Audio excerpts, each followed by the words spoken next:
Hutano hwepfungwa chikamu 10. Kutenda nekupeta.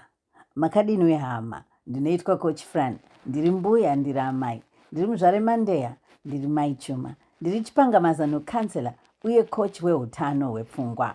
Ndinoshanda nemadzimai kuti wakwanise kutarisana nematambudziko eupenyu, wagokunda, wagare upenyu hunovafadza chero zvakaoma sei. Kuno vanoda kuziva kuti zvinogonekwa sei, ngatibatanei neMothers United. Kune vanoda kuziva nezvinodhaka, ngatibatanei nemubatira pamwe. Mothers United iri kubatira pamwe nemubatira pamwe. Ndinotenda mukana wandakawana kupangana nevabereki vemubatira pamwe. Ndakakwanisa kuita zvikamu izvi. Chikamu 1, seka urema wafa. Chikamu 2, haana kuroyiwa. Chikamu 3, kuwana zvipo kana mukana mumatambudziko. Chikamu 4, hutano hwepfungwa hupfumi. Muri kuhushandira here hupfumi uhwo? Chikamu 5, kutarisana nemusvori nemutongi ari matiri. Chikamu 6, kuvaka mhasuru dzepfungwa zvekuita. Chikamu 7, ngano yevachati nevaenzi pamuchato. Chikamu 8, kubatsirana mukuvaka mhasuru dzepfungwa, kugadzira kachikwata nevamwe. Chikamu 9, kukosha kwekutenda nekupemberera muhutano hwepfungwa. Chikamu 10, kutenda nekupeta. Ndinokurudzira kuti mudzokorore zvikamu izvi nguva nenguva. Dzokororo ine simba naye. Ndisati ndaita zvikamu izvi, ndakatanga nekudzidzisa mubatira pamwe nezvecall, inova dzidziso yandakagadzira mushure mekunge ndazvibvunza kuti davidzo yangu pasi pano ndei, uye chii chandinoshuva kuti dai ndanga ndakaita kuti ndione kurarama upenyu hune chinangwa uye hunondifadza. Ndakadzamisa pfungwa ndikati, dai ndaikwanisa kuzvichengetedza muviri wangu, mweya nemwoyo wangu, dai ndaiziva kuti ndini ani, dai ndaizvida nekusviba kwangu, nekuva mwanasikana kwangu, nekuva amai vaive vasina murume, ndichiziva kuti ndakakwana ndakadaro. Dai ndaigona kuzvitungamira, ndichiisa zviroto zvangu mumifananidzo, ndichiita urongwa hwemakore akati kuti, kuva mutungamiri akarongeka, ndairarama zvinoendeka.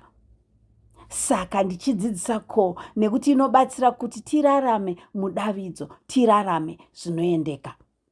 Ndichienderera mberi nedavidzo, apo ndakasvika makore 48, anova ndiwo makore aiwana mai vangu pavakashaya. Ndakazvibvunza kuti ini ndikafa ndinenge ndasiya nhaka yei. Regai ndimbomira kuti ndikubvunzeiwe kuti ko imi mukafa munenge masiya nhaka yei. Ini ndakanzwa kudaidzwa kuti ndidzidzise mwanakomana wangu kuti azova murume anobata vasikana nevakadzi sevanhu vakaenzana, kuti asaite sevakomana nevarume vakandimbunyikidza nekundirwadzisa kubvira ndiri musikana kusvikira ndava amai vasiya imba. Ndaida kuti mwanakomana ave murume anonzwira vamwe, anoda nekuremekedza mukadzi nevana, anovimbika, ane mutsa, ane rudo. Ndaida vamwe vana vazive kuti ndiri amai vavowo kana vachibvuma mirayiro yangu. Ndaida kuti vasikana vagone kuzvimiririra, vasabvume kumbunyikidzwa. Ndaida kuti madzimai azive kuti tine simba, tibatane mukukudza vana vedu, tichivafundisa kuti vakaenzana vaite upenyu hunoendeka mudzimba, mumabasa nemunyika.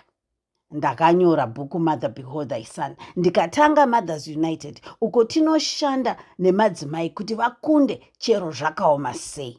Sezvandinotaura muzvikamu, tinodzidzisa madzimai kusimbisa mhasuru dzepfungwa, nekuti madzimai ane zvakawanda zvinotambudza.